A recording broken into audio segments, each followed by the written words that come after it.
everyone, welcome to my channel. I am sharing the teaching of Apostle Jesus Selman because I believe one or more will be used by God in their generation, because I believe the word of God is so powerful. Let me show you a scripture God showed me. Mighty God. 2 Corinthians, please. Chapter 9 and verse 8.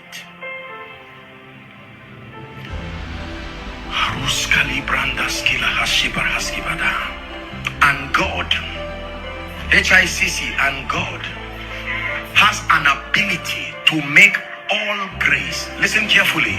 Please listen to me. I want you to be sensitive. I'm seeing a wind. Just move. I'm going to pray for you shortly. Please, guys, the instrumentalists, you can just walk together. Listen to me. Every dimension in the spirit, please look up.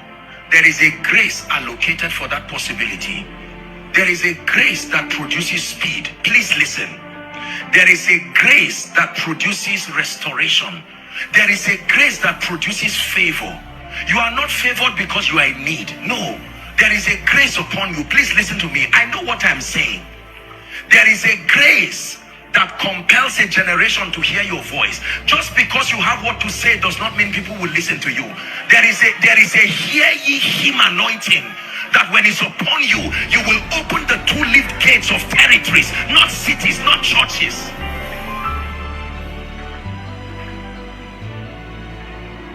Because of the ointment, so do the virgins love thee.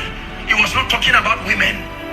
Virgin dimensions that you are introducing to spaces you have never been because of something that is upon your head.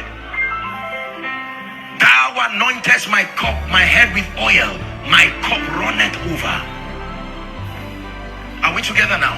You must covet. Listen, you cannot walk in the grace of yesterday and have today's results. No. Yesterday's grace was sufficient for yesterday's issues. Remember, the Bible is talking about us being sufficient, capable, rising up to the task. And the Bible says the mechanism by which this is achieved is that God is able to coordinate the various graces that the prophetic word upon you require. If God says this is your year of expansion and vision, there are certain graces that must be present. Otherwise, December 31st will come and that word will not be there. And the Bible says in such a conference, God is able to coordinate all grace. Some of you will need speed. Some of you will need restoration.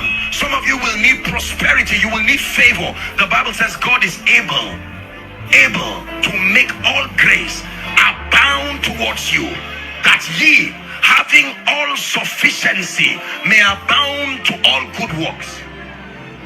Listen to me. Results in this kingdom are not commanded by intentions alone. Results in this kingdom are not even commanded by the proposition, linguistic propositions. It takes the energizing of the spirit to prove the reality of the Christ to all and sundry here and now. By this, you bring glory to the Christ. Then you make Galatians 1:24 become a reality. And they glorified God in me. And they glorified God. My life has become an effulgence, you will say, of signs and wonders. Next time you read the Bible, you are reading yourself. It's no longer a book that was printed by Zondervan or Whitaker House. It has become your experience. And the hand of the Lord came upon Elijah, and he ran. So speed is possible. Lord, where is that grace? And God is able to make all grace, including that grace, to rest upon you, that by March you have already done what you plan to do. 2025 is over already. Please listen, I'm not just motivating you. This is spirit communication.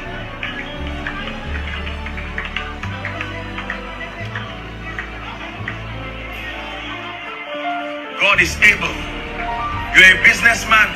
You will be tired of just using the strength of the flesh to draw people. The same grace that brought the animals into the ark of Noah There is a grace that draws men into the ark. Noah just stood at the ark, and a strange grace drew the animals 2 by 2, 7 by 7, till they came into the ark. When that grace rests upon your business, you will marvel and wonder at the things that men do for you. Listen, loyalty is more than just a leadership principle. Loyalty is a grace. There is a grace that comes upon you. The Bible says certain men came to David in the cave of Adullam, and they vowed that they will make him king. They came and made a weak leader, a leader who was in hiding, and yet his weakness was not a factor. They said, we will save you, we will lift you, and you will rule over us. The possibilities that we desire are governed by graces. Please listen to me. It is in the office of the Holy Spirit to bring prophecy to pass. The Holy Spirit is the Spirit of God that proceeds forth when his word comes. It coordinates all the human machineries to see to it that the speakings of God comes to pass. It does not just happen by luck. I'm explaining this to you so that when your life becomes an effulgence of signs and wonders, you will give God glory, but not be surprised, because it can happen again and again. That means when you leave this service and you see 10 missed calls and someone is saying, where are you? What I want to give you, I cannot, I need you to be there. And he said, what is it? And then he reminds you that you just carried something you did not come to church with, an engracing of the Spirit. Listen to me. All things are possible, but not under every condition. There is a condition that manipulates favor above you. There is a condition that will compel a generation to hear you. There is a condition that will compel wealth and abundance, will make Psalm 112 a reality in your life.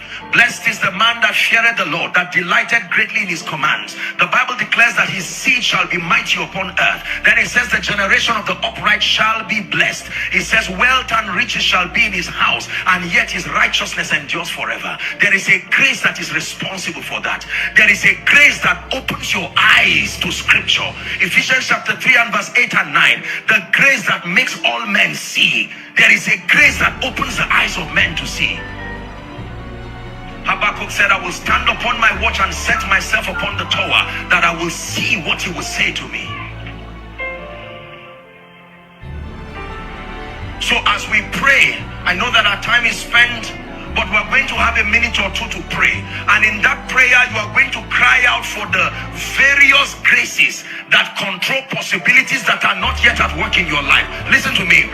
When it was time, the Bible says that God mandated Moses to anoint Aaron. Listen, and it says it in a very interesting way. It says that Aaron was full of the Spirit of God, and yet he told Moses to anoint Aaron and to take some of his honor and give Aaron. Honor is transferable.